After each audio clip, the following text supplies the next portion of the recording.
কইতে পাইছো? সিলাইতেছো কেন? মামা আছে না, শুনে ফেলবে না? ঘরে চাল নাই, ডাল নাই, বাজার নাই, তোমার কাছে তো টাকা থাকার কথা না? অভাবের তাড়নায় তুমি আবার চুরি চিন্তাই করো নাই তো? না, জামাই দুপুরের পর থেকে রিক্সা চালাইছে। রিক্সা চালাইছো? বাদল, মামা এসব কি বলে?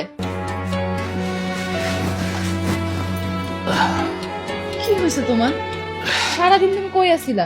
তোমার যে আমি এতগুলো ফোন দিছি, তুমি আমার একটা ফোনও ধরো নাই। আর তোমার এইরকম দেখাইতেছে কেন? আরে আস্তে কথা বলো, মামা শুনতে পারবে না, মেহমান তো। আচ্ছা, কি হয়েছে তোমার? তোমার এইরকম দেখাইতেছে কেন?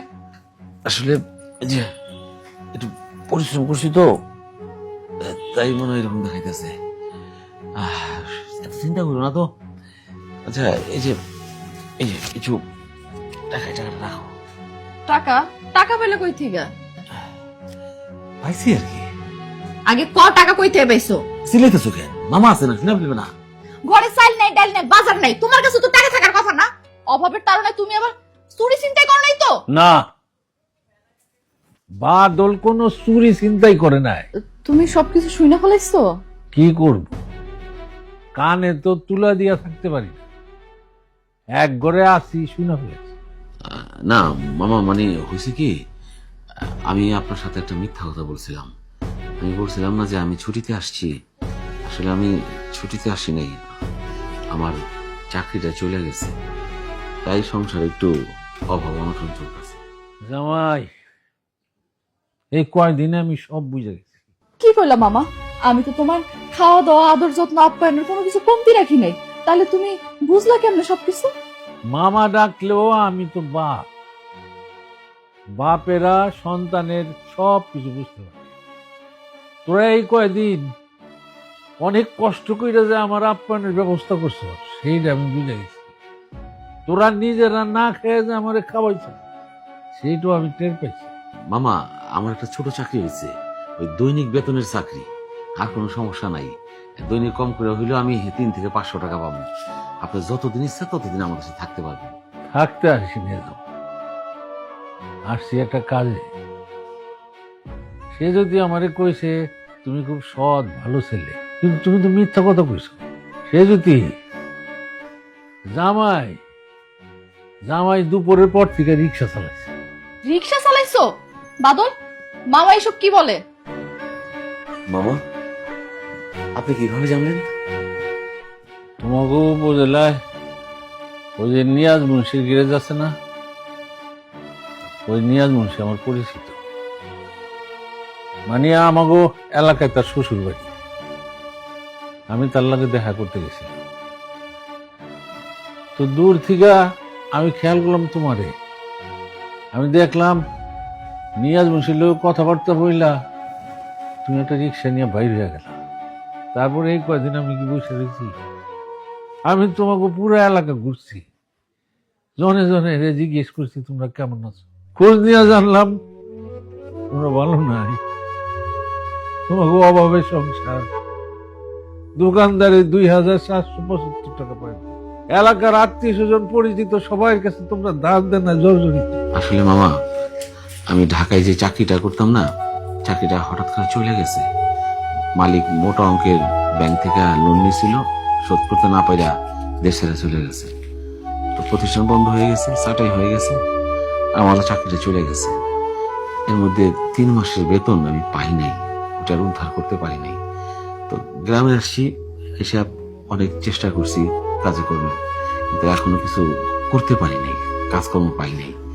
আর এদিকে আপনি আসছেন, সে যদি বড় গলায় বলছে যে স্বামীর সংসার খুব ভালো আছে, কোনো অভাব অনটন নাই, তাই আমার বউর মুখের দিকে তাকায়া আমি আপনারে বুঝতে দেই নাই আমার অভাবের কথা।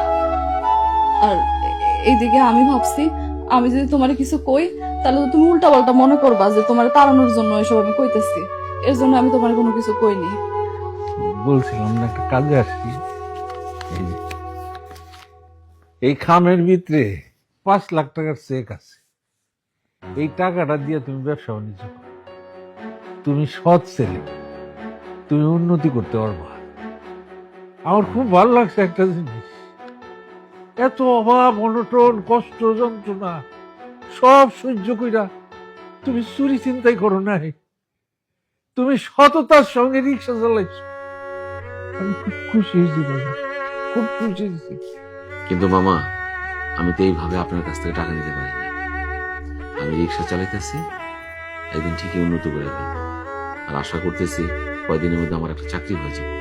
এইভাবে তো আমি টাকা নিব না মামা। জানি তুমি বসে থাকবো না, একটা কিছু করতে পারবো, কিন্তু বাজান এই টাকা আমার না, এই টাকার মালিক সে যদি। আমার টাকা, তাও আবার 5 লাখ টাকা? তুমি সব কি কইতেছো? এই 5 লাখ টাকা তোর। আমার তখন খুব খারাপ সময়, যেই ব্যবসায় হাত দেই সেই লস খাই। হঠাৎ একটা কন্ট্রাক্টরি পাইলাম, আমার কাছে টাকা পয়সা নেই, কি করবো? আমি তোর বাবার কাছ থেকে 5 লাখ টাকা নেই, নিয়ে কাজটা উঠাই। এর মধ্যে তোর বাবা অসুস্থ হইলো, মারা গেল, তোর মা মরল, সাক্ষী প্রমাণ নাই তো। মানুষ তো লোভী, আমার ভিতরে লোভ কাজ করছে। আমি ভাবলাম এই টাকার আমি মাইরা দিই, কিন্তু বিশ্বাস কর, ওই যে কইছিলাম না আমি ঘুমাইতে পারি না, সত্য মা, এক বিন্দু মিথ্যা না, আমি ঘুমাইতে পারি না মা। ভিতরে কে জানি আমার কয়, অসহায় মায়ের হকটা মাইরা খাবি, পৃথিবীতে কিছু না, সব শেষ, আমি একদিন মরে যাব। এই অসততা নিয়ে আমার মৃত্যু হইবে, আমি চাই না। এই জন্যই এই টাকাটা তোরে আমি দিতে আসছি না, এটা তোর টাকা, বিশ্বাস কর, তোর টাকা। এই টাকাটা নিয়ে আমার দায় মুক্ত করবো, আমি তোর অনেকটা লাগে। নে, আমি আসি, শোনেন মামা, কই যাবেন আপনি? বাড়িতে যাচ্ছি। তোমার মামির বইলে আসছি একদিনের কথা, 2-3 দিন তো হয়ে গেল, আর কয়দিন থাকবো? মামা, মিথ্যা তো আপনিও বলেন। আপনি বললেন না সেদিন আমারে যে আদর আপ্যায়নের কোনো চিন্তা করো না, আসি সপ্তাহখানিক। এখন কেন চলে যেতে চেয়েছেন? আপনার ভাগ্নিরে আদর আপ্যায়ন করার সুযোগ দিবেন না? মামা, এতদিন আমাকে সংসারের অভাব ছিল দেখা তোমারে আমি মন মতো আপ্যায়ন করতে পারি নাই, কিন্তু এখন তার আমাকে সংসারের কোনো অভাব নেই। তুমি এখান থেকে যাইতে পারবা না। জামাই বাবাজি, সেজুতি, আমি অনেক খুশি হয়েছি, আমি তো উপরে অনেক খুশি মা। ধরো বাবাজি, এই টাকাটা দিয়া তুমি ব্যবসা বাণিজ্য করো, দুইজনে মিল্লা সংসারটা সুন্দর করে সাজাও।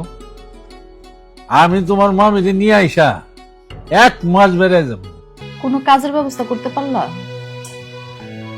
এখনো পারি নাই, তবে কয়েকদিনের মধ্যে একটা ব্যবস্থা হয়েছে। নাকি আবার ঢাকা যাবা? টাকা হাতে তো টাকা পয়সা নাই, ঢাকা গেলে তো টাকা লাগবে, চাই তো আর কাম পাবো না। তাই ভাবতেছি গ্রামে কিছু কাজকর্ম করে যদি হাতে টাকা পাই, তখন নয় টাকা যাবো। দেখো, তোমার যা ভালো মনে হয়, খাইতে বসো। তুমি খাইবা না? তোমার আসতে দেরি হয়েছে দেখা আমি খায় নিচ্ছি। কি বলতেছো? মাত্র তো বাজে 10টার মতো, তুমি খাই ফেলছো? মিথ্যা কথা বলো না, খাওয়া আমার লাগে। তুমি খাও, সারাদিন তো তুমি বাইরে অনেক কাজ করো, তোমার তো অনেক পরিশ্রম হয়, আমি তো ঘরের মধ্যেই থাকি, তোমার খাওয়ার দরকার আছে, তুমি খাইতে বসো। ভাত তরকারি বেশি নাই, তাই না?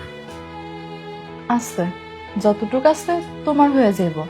তুমি বসো, আমি ডিম ভেজে নিয়ে আসি। না, দেখতে হবে না, আমারও পেট ভরা। আজকে যে উপজেলা গেছিলাম না, ওখানে একটা মিলাদ হয়েছিল, মিলাদের পরে তোবারক দিছে, বেশি করে দিছে আর কি, পেট ভরা খেয়েছে। তুমি মিথ্যা কথা কইতেছো আমারে না? না কই, আমি তো মিথ্যা কথা বলতেছি না, একদম সত্য কথা বলতেছি। আমি কিন্তু তোমার চোখ দেখলে সবকিছু বুঝতে পারি। কি বুঝো? তুমি সারাদিন না খেয়েছিলা, তুমি দুপুরেও খাও নাই। ওই কলা রুটি খেয়েছি। এইভাবে আর কতদিন কও? হুট করে চাকরিটা চলে গেল, ঢাকায় বেকার ছিলাম 2 মাস, এরপর গ্রামে আইলাম, গ্রামে এসে 3 মাস বেকার, এখানেও কিছু করতে পারতেছি না, কি যে করুম কিছুই বুঝতেছি না। ঢাকায় মোবাইলের মাধ্যমে তোমার পরিচিত লোকজনের সাথে যোগাযোগ রেখো। তা তো রাখতেছি, এখানেও সমস্যা, মোবাইলেরও কল রেট বাইরে গেছে, 1 মিনিট কথা কইলে 3 টাকা কাইটে লাগে। কি কি যে অভাবের মধ্যে আছি কারো বোঝানো যাবে না। এইটা কি সে যদি গোবারি জামাই বাবাজি আসো নাকি? এত রাতে কে আসলো আবার তোমার নাম ধরে ডাকতেছে? ও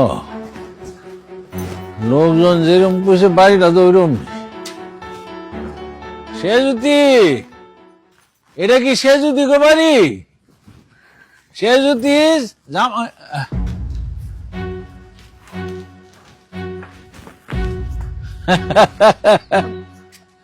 মামা তুমি আমার বাড়িতে হঠাৎ কি মনে কইরা?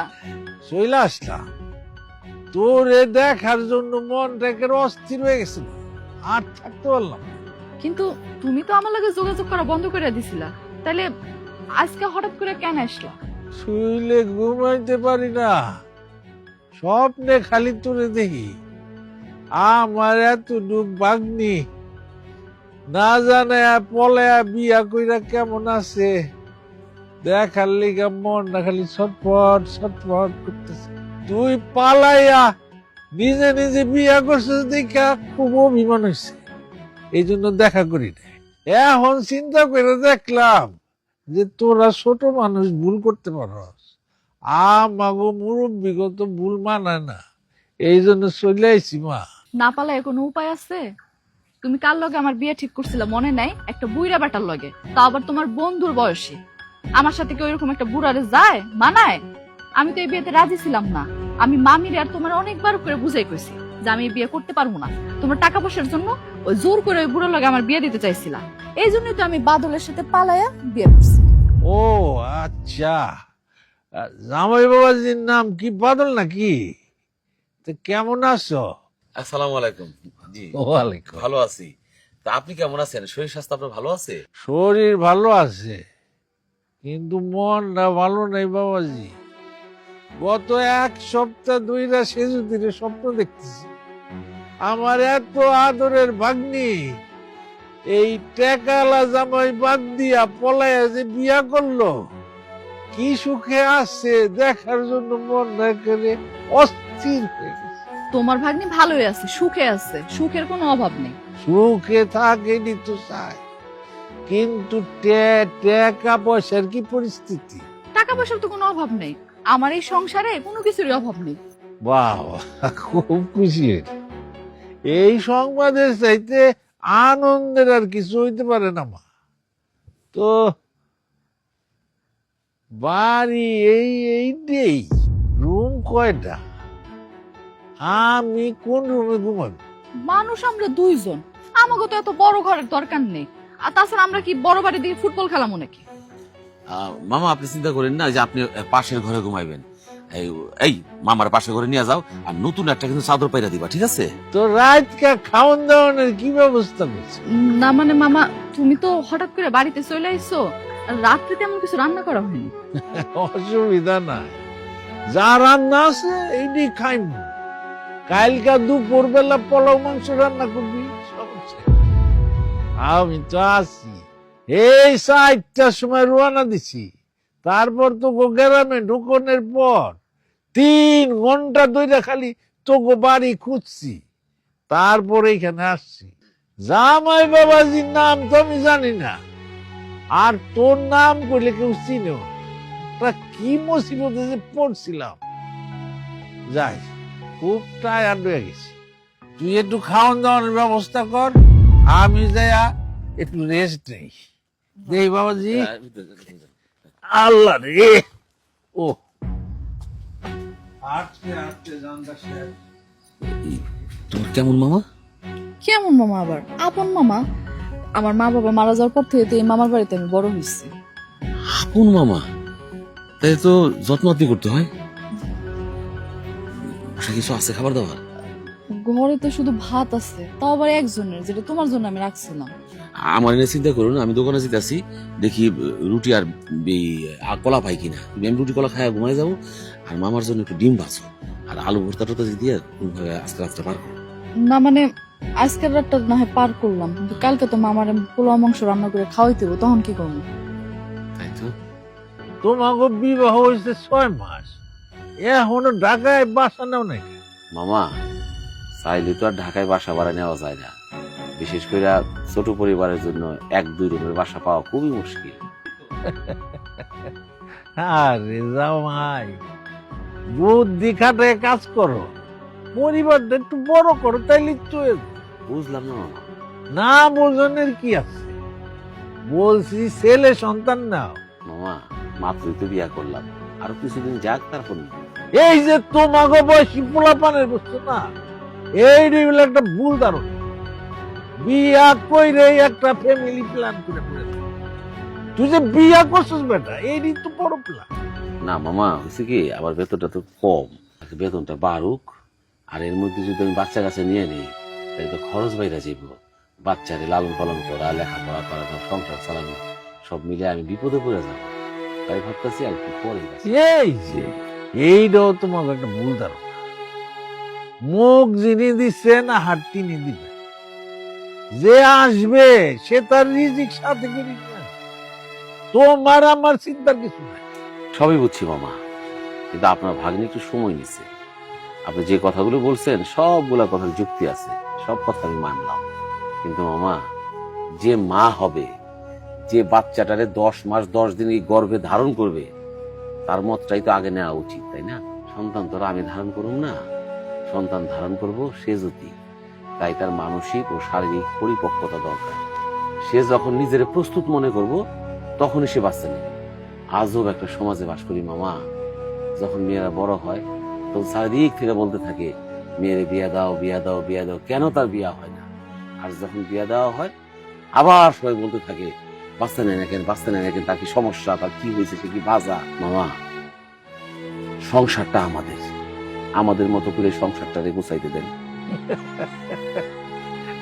আমার তোমার কথা শুনে মনে হয় যে আমি তোমার সাথে ঝগড়া করতেছি।